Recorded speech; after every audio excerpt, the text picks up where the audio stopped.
We are going to be talking about high performance teams. One of the biggest struggles, I think, with any business, mine as an agency owner and dealerships as well, is finding great people, but more importantly, holding on to them, training them, empowering them, trusting them. I was speaking to someone right before this, and we got talking about, he is a client of ours, and he was talking to me about our account managers and the fact that he's so happy that he's had a stable account manager for 5 or 6 years, which is sort of uncommon. And I said, well, we have people in our company that have been with us for 10, 12 years in these roles, and they've grown, but that stability for us is fantastic, but also for our clients. So we're going to talk about that today, and I have 2, maybe 3 great people up here. So please introduce yourselves and tell everyone where you're from. I'm Keilan Whitner. I'm the general manager at Townsend Nissan in big old Tuscaloosa, Alabama. Excited to be here. Great. Michael Wood. I'm the general manager for Jaguar Land Rover, Virginia Beach, part of the Checkered Flag family. Great. So first question. Around that, we want to touch on 3 areas, which I think is really important, which we talked about. One is hiring, right? So either how do you hire, how do you market to find these people, what's your interview process? Then once you've brought them on board, training them, ongoing training, not just initial training. And then lastly, we want to talk about accountability. How do we grow them, but also hold them accountable? So out of those 3, let's start with the idea of hiring. So for both of you, automotive from the outside is always seen as a very high turnover type of a business. And we're constantly looking for people, or constantly people left. So for you, talk about your strategies. You know, we start with you. Your strategies around how do you go out and identify or look for, or where do you look for talent to bring into your dealership? Yeah, definitely. I think the talent that you have inside your store is obviously the biggest asset for any dealership. And myself being a millennial, right, I understand I'm probably younger than most of the people in this room, but I think I can add a perspective that may help a lot of our stores. So for me, I came out of public accounting. I worked as a CPA for Ernst & Young. One thing that the big 4 accounting firms and these big corporate conglomerates do a good job of is they lay out a career path, right? They let you know, hey, on day 1, this is where you're starting. And if you follow these steps during this time period, this is where you should end up one day. And basically, this is the income that you can expect. And I think that in automotive, sometimes we don't lay out a clear enough career path for our employees, let them know what they can expect at what timeline. And sometimes that hurts us. But I was grateful that the dealer group that brought me in, Greenway Automotive Group, they had a general manager and training program, laid out the steps, the benchmarks that I needed to hit to achieve what I wanted to achieve. And that was able to give me the goals and set myself up for success within the industry. Let me do before you start, because I want to ask you the same question. But for that, you highlighted your age, which is, it's a valid point, because everyone, I don't like broad brushing, because everyone in that millennial group, there are people who are high achievers and low achievers. And so we, instead of doing it that way, you know, you can cut it a different way. But was that important to you? And why do you think most dealerships don't do that? Like you said, lay out that path. Oh, hold on. Shh. It's as if he appears. So the question's around hiring, just to get you caught up. So why do you think, because he was saying how when he went to his dealership working at Ernst & Young, they laid out a career path for him and said, here's where you start, here's where you could end up. And my challenge was, why don't you think dealers do that? I think a lot of times in automotive, you know, once you reach a certain level, there are very limited spots that are going to open up, right? A lot of those top-level managers are going to remain in the same position. And then also, I think it's some of the, well, we've always done it this way. Hey, you're a salesperson. You need to worry about selling cars rather than painting the full picture. And, you know, like you said, rather than painting a broad brush, I think that each generation, right, has their pros and cons. But I think that focusing on giving people all of the information and the benchmarks to set themselves up for success, if this is what you want to achieve, not only will it give them a clear path of where they're going, I think it gives them some additional motivation of, wow, this is what's achievable if I'm able to do these things. Great. Michael? You know, to answer the second question you asked, I'm going to just use one word: lazy.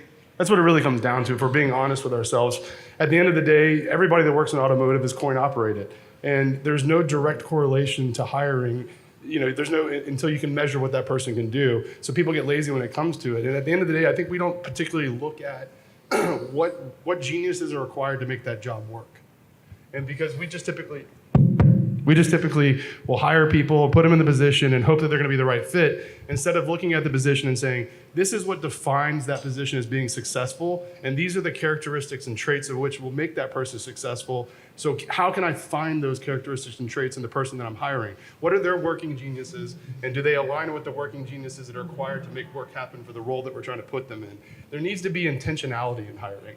It can't just be, can you fog a mirror? Great, you can sell a car. Right. No, we need to make sure that you're the right fit for the position. And what I've found recently is that we have a lot of really good players in our organization, and some of them are just playing the wrong position. You can't take a shooting guard and ask them to be a center. It's not going to be successful.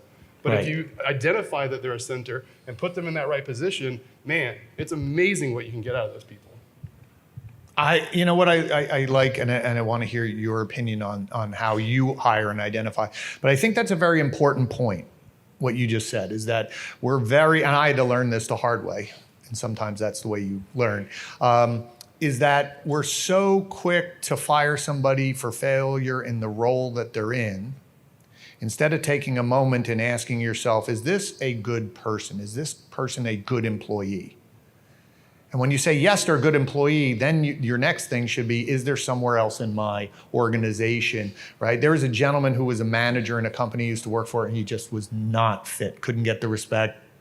And everybody's like, fire him. And I said, I wish I had a room full of these people, a team, because that person was on time, prepared, like worked his ass off. And I was like, man, I can't get you to work. And you're like, oh, you're my top person. I put that person into a report creation role, and he went, and the company benefited. So again, don't be so trigger happy. I think that's a great thing to think through. So for you, Michael 2, Michael 1, same thing. But for you, hiring, you're in a very competitive market, right? It's not as if you're like, oh, I'm rural, I'm the only dealer with it. You're literally dealers within feet of you. So how do you identify and or keeping your talent when you're trying to grow your team? So yeah, thanks for having me. I'm sorry I'm late. I apologize. It's not something I teach, not something I do at the store. Right? We show up on time. We have to be on time for everyone else to be on time. So to go back to the other question, so many quotes came to mind because in the years I taught at NADA, we had a lot of quotes that talked about leadership. But the one that I have in our conference room, which is really a makeshift conference room because we're in a trailer under construction building a Mazda store, is that what happens if you invest in your people and they leave? You've probably heard this before. What happens if you don't and they stay? So we're investing in our people all the time. We're identifying leaders. I forgot who's that. That's attributed to. I think it's Richard Branson, right? Mm-hmm. Yeah. So there's that. The other thing is, before you hire people, you have to understand the right roles, like Michael was saying. So I always think vision first. Where are you going? What are you trying to attract? Vision first, before people. Now, if you're in a startup environment and you want to have your partner who's in the submarine I use that as an example because you have to be able to survive in a submarine with someone if you want to be a partner with them for at least in a startup environment. That person you can hire for the person.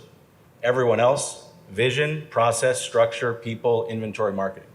So vision, what are we trying to accomplish? What is our overall goal? Where are we going? Next, process. So what is the process that we have to implement to execute the vision?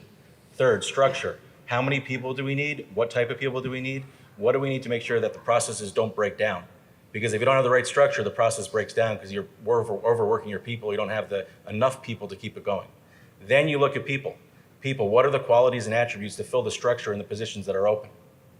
I love hiring great people, but sometimes the right person isn't the right person for that job. I fall into this problem. I always hire people that are overqualified for their position because I'm inspired by them. I want to hire someone that I'm inspired by, but also someone who fits the role that they have to do every single day. Can I find that person? Yes. I started the business 15 months ago with no one except for me and a trailer. We have a team of high-performing people that we all hired from outside the industry that were new to their position, with the exception of the technicians. Didn't want to hire new technicians. We had to have someone with experience. But besides that, everyone was new to the industry or new to their position. I hired great people, and I got people that wanted to work for us because they saw the vision of where we were going, and I made sure that their roles fit within the vision, process, structure of our store. It's not it's a challenge. It's a challenge every single day. So it's something that is not easy, but when you put that in place, you know what you're looking for. When you see it, you go for it. Yeah. Meaning you go for the investment in the person. I like that, and that ties into a lot of what was Claude spoke about this morning, and Claudia, and a few of the other people were talking about today. This idea of consistency versus every 30 days we're changing something doesn't work, we're pivoting. That causes confusion, and then people can't follow a vision because the vision changed. I can't follow a structure because the structure changed. Every day something's changing. You have to have faith in that in building, which leads into that second piece. And we find people, I love the idea of the vision. I work with a few dealers that have it actually written on the walls of this is what you have to do. So it cuts also down, hey, I had a good month. Can I be a manager? And you're like, did you do everything on the wall? But I think that what you had just said, and all of that just aligned really well. It's this idea of structure. So I hired somebody. I know the role. I know what I want them to do. The challenge that a lot of dealerships have is this idea of training. I personally see it when I go in, a lot of very good frontline training, meaning front, new hire, we're going to train you, and then a lot of it is we push you out to sea. See, I have to push back on that because I don't agree. I don't think we do a very good job at training on the front end, period. I mean, before I got into the automotive industry, I worked for Smith & Nephew, a Fortune 100 company doing orthopedic surgical sales in Manhattan. And before I could ever go speak to a physician, I spent 6 months training. I had to actually do a meniscal repair on a cadaver so I could understand the tactile feel of the product that I was selling to that doctor. I mean, think about what we actually do when we hire somebody in the automotive industry. If they're lucky, they get handed a handbook, and then they get put out, and like the next couple of days, they're expected to be able to sell a car. I think we do an atrocious job at training people. Okay. Can we have an amen? Great. Okay. So some of the ones I've seen have handed them a handbook. They have put them through a couple things, but I agree. At least that's something versus follow Michael and you don't want them following anyway. Right. And then I'm teaching habits of don't listen to them. Here's what you do. Because I made that mistake. So on that, I want to talk about what you guys do, because if you think everyone's doing it, I want to know what you guys are doing it, because you're admitting we don't. So what do we do? And then layer that in, because where I really see the deficiency is when you're promoted to a manager, which is even worse, because now I'm putting someone who I didn't train, who doesn't know how to coach and train, into a role where they're supposed to coach and train. So when I got promoted to general manager, we had bought a store in Newport News, which if you don't know the Hampton Roads area, you have to go through this little bridge tunnel system to get there, and it is an absolute pain in the ass. It sucks. It might have been 30 minutes to get there, but it could have taken me 45 minutes, or it could take me an hour and a half to get there. But when I got there, the VP at the time, he told me, Mike, don't worry about anything. I'm going to be here every day with you for the next 90 days. You know how long he stayed? 90 minutes. 2 days. See? 2 days. And that's what we do to people when we promote them. We give them this false sense of hope that we're going to take care of them and we're going to train them. And instead, we hand them the keys to the kingdom. And when they fail, we're like, oh, yeah, we point at them and say they're the reason why they failed. When in fact, we should just be looking at ourselves and saying, no, we failed them as a leader. We should have provided them with the tools that are necessary to be successful. All right. So I know we all can sit and bitch. I'm good at that. But we want practical now. Okay, so we're going to flip it. I will start with you. I want you to each give the audience 2 things that you do for training in your stores that they could write down and take back and say, either we're doing this or we should be doing this, because we just don't want to have a gripe fest for half an hour. Go ahead. NADA. I worked there. Keilan was part of my class. Dave was part of my class. A lot of people here have gone through that program. I can see him in the audience there.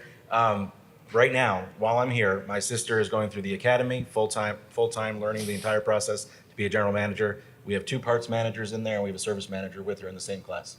We can't do it ourselves. We outsource it. And NADA cares for the dealers and is building a culture of learning and development within your store. That's on my board in my office. Build a culture of learning and development in my store. How can I do that? I can only do so much. Our managers can only do so much. They need outside help. NADA provides that as well as other companies.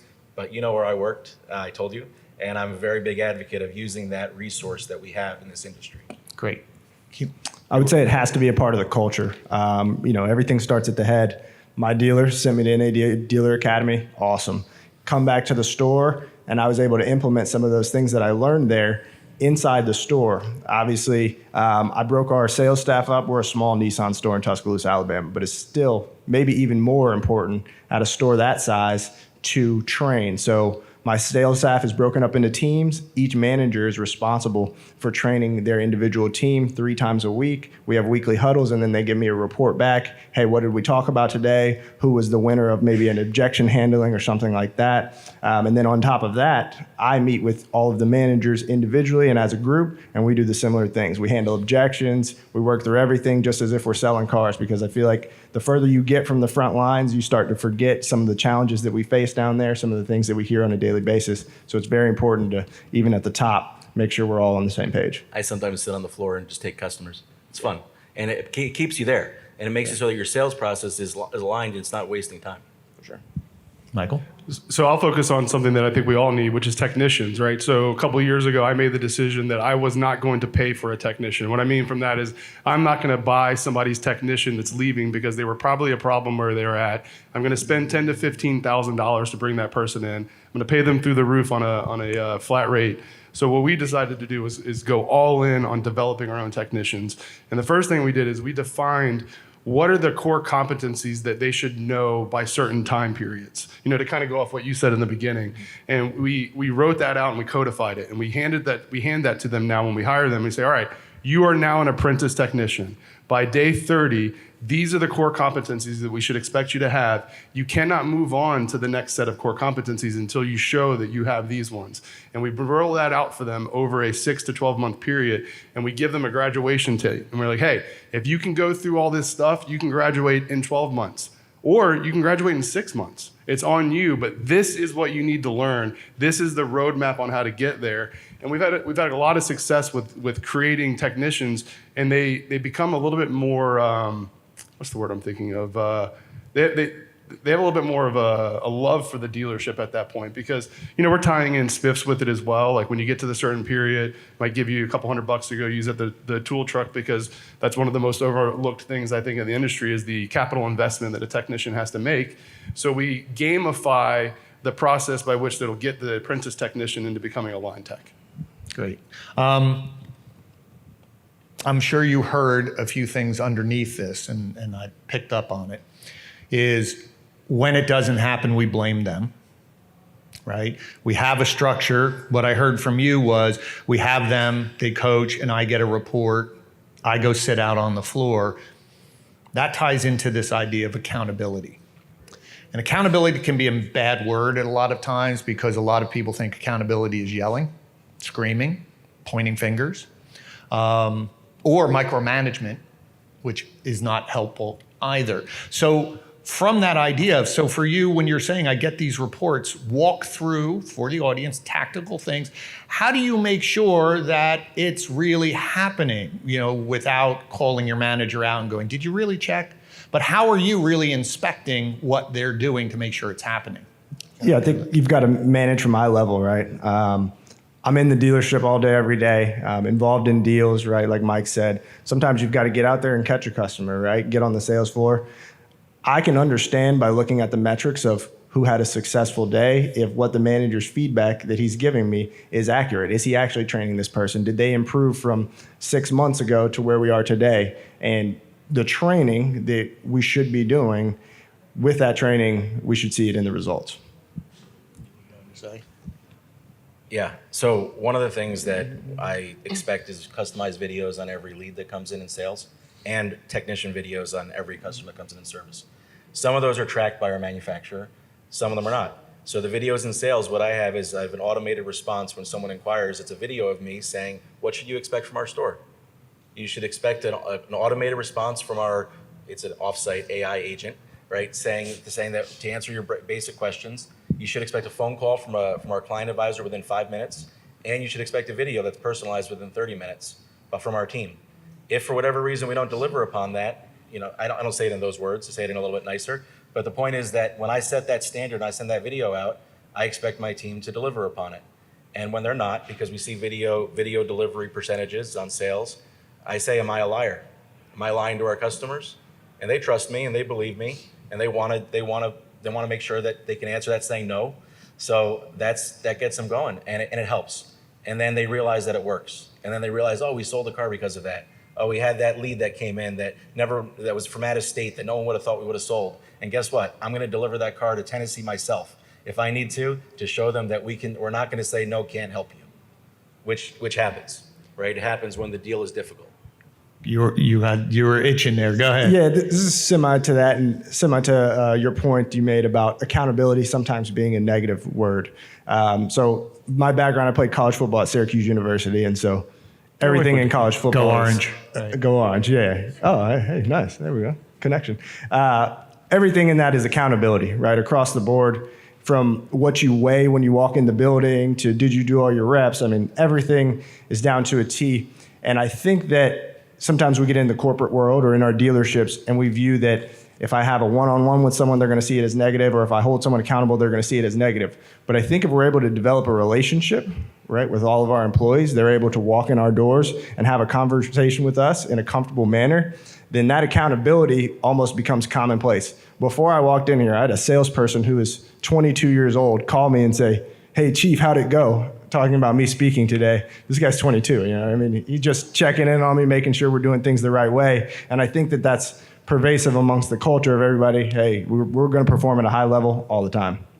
Well, it's almost like replace the word accountability with passion, right? Because mediocrity is invisible until passion shows up and exposes it, right? And so like if instead of holding people accountable, which has the negative connotation to it, why not express the passion about the things that you want to occur so that they then become passionate about it as well? And then that there's no conversation about accountability there. If they know, like to your point, if they know, like my staff knows, I want 4 videos on every lead as a minimum.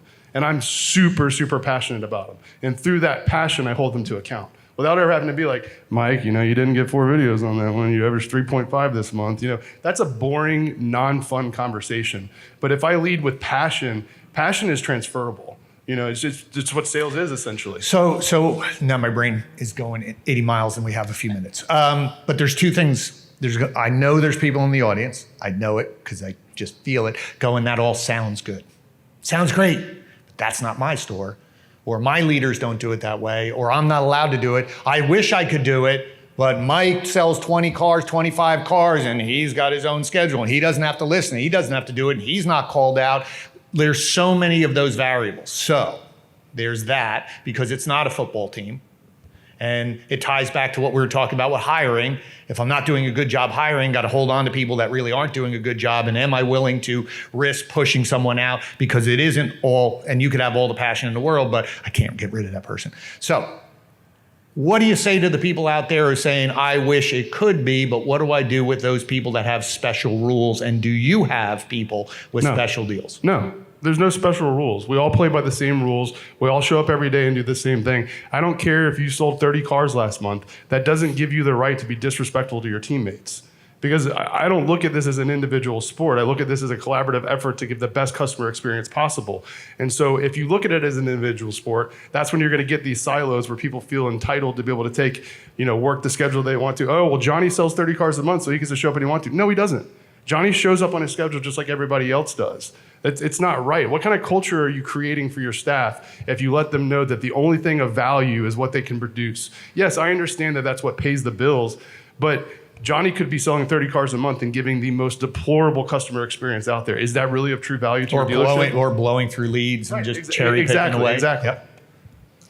Well, I think transparency and our CRM system is important. So instead of just seeing your own transactions, your own leads, your own communication, we have it open for everyone to see everything. So if someone says something that is not, our team's on top of them. Right. I mean, and it goes down to pay plans too. So our pay plan is based on team goals. So team net promoter score, which we're at about 96% right now, and team units.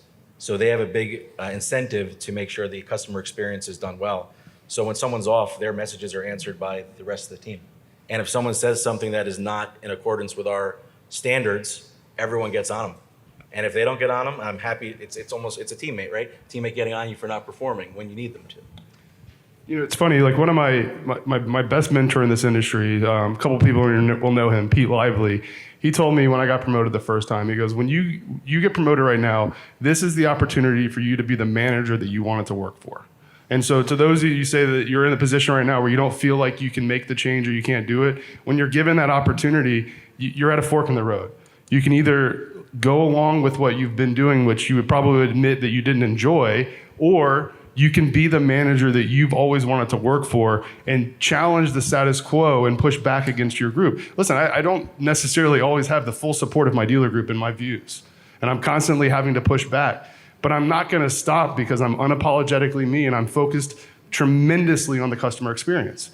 And so if that's my Northern Star, I'll take any heat that I get with thinking that way. I love that. So we have a few minutes. Does anyone have a question out here? Because the chat, seems to be working. Sir, you have a question. Do you have an HR department and what role do they play in training? The question was, do you have an HR department and what role do they play in the hiring process or training process? Yes, we have an HR department and they're very much involved in the hiring and training process. As a group, we have about 650 employees and we spend about $1 million a year just on training, whether it's like NCM or leadership courses or whatever. And we actually just finished this current round of succession planning where we identified our high potential candidates, placed them into buckets based on readiness, and then identified their weaknesses. And then we work with HR to schedule specific courses that will advance them in where their deficiencies are.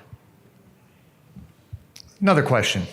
Yes, sir. Do you have a special training for regarding electric cars? Do you see difference between training about electric cars and training how to sell?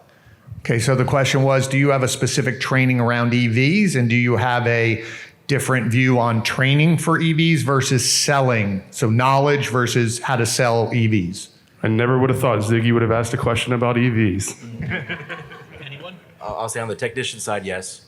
Not on the technician side, there's special classes they have to go to through the manufacturer to be able to work and on the EVs. On the sales side, no. On the sales side, we look at it the same thing. It's a vehicle.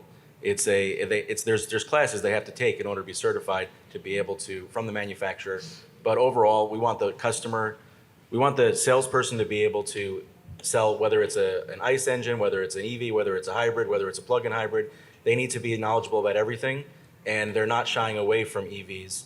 Primarily because we have our pay plan is not focused on gross profit. It's based upon overall units sold, and therefore they're not pushing towards a customer that they don't want.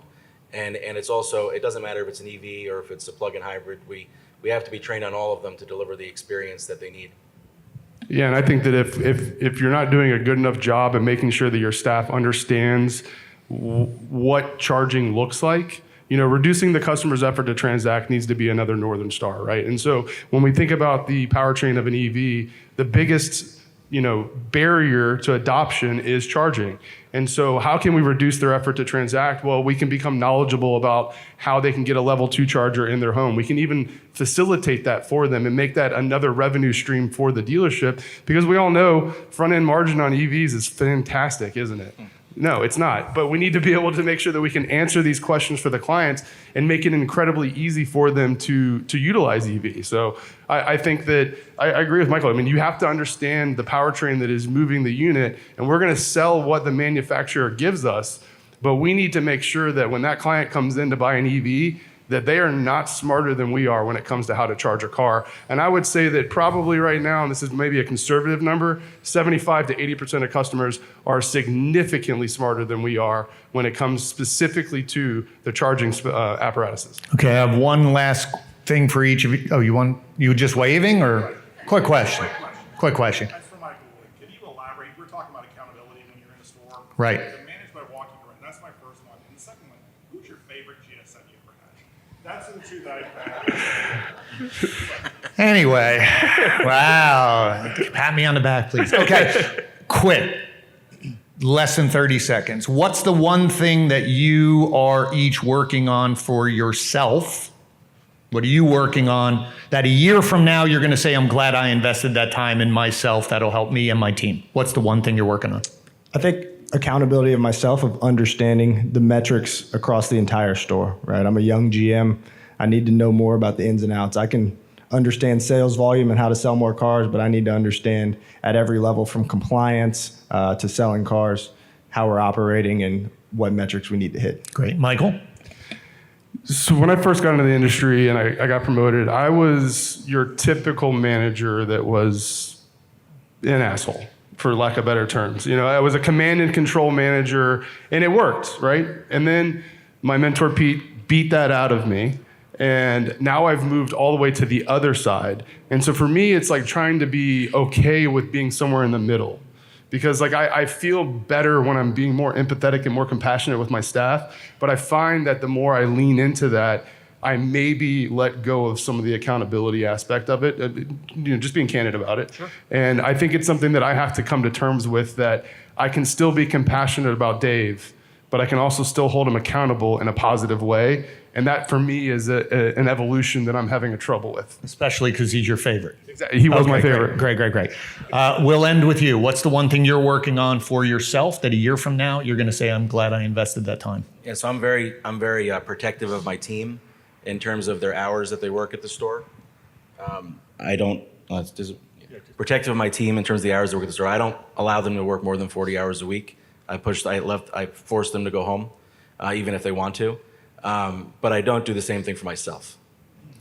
So my sales manager said to me, you're making me go home, but you're the one that's still here, and the reason I can go home, why are you doing that? You're not setting the same example for the staff.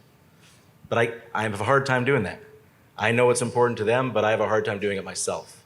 And that makes me more of a one-dimensional person, which hurts in the overall development and knowledge of myself. So that is something I'm working on. Great. Well, I want to thank you all for all you shared, and especially this last point talking about yourselves. I appreciate everything. Would you give them all a great round of applause?